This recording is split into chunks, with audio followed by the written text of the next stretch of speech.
مقطوعه على وسط الملعب مره ثانيه والتدخل وهوبو.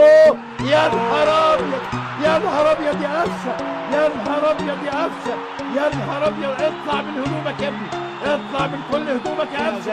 حلوه حلوه حلوه حلوه حلوه حلوه وفي وقت قاتل وفي الدقيقه 85. يا نهار ابيض، يا نهار ابيض يا مجدي يا قفشه. مش ممكن، مش معقول، مش مصدق نفسه ولا انا كمان مصدقه ولا انا مصدق على الاهلي. حلوه حلوه حلوه حلوه، زقها بجسمه في اتجاه يمينه بكل خبرات السنين وبكل ما في القلب من حنين، اداها باليمين.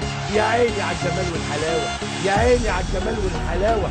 روعه روعه يمينك يا ابني. يا نهار ابيض، في حته لا تصد ولا ترد، في مكان قاتل، وش رجله الخارجي لفها ايه؟ لفه ملفي، لفه جاتوه. روعه روعه روعه روعه بكل خبرات السنين وبكل ما في القلب من حنين وبدماغك يا كهربا وبكل دماغ موسيماني اداها باليمين. روعه روعه روعه طبعا.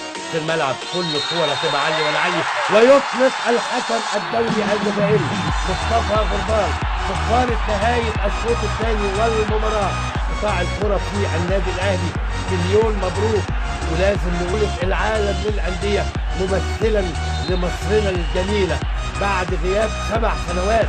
مليون مليون مليون مليون. دقائق أخيرة لا تحتمل الأعصاب، لا تحتمل الأعصاب. دقائق أخيرة فيها دقات القلوب أسرع من البرق، أسرع من البرق. هنا المحاولة للنادي الأهلي، أفشا استقبال الله.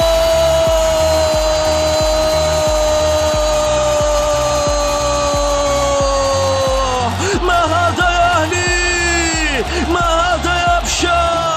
لا تغلق الصفحة حتى تقرأ السطر الأخير الذي يكتبه النادي الأهلي في الدقائق الأخيرة.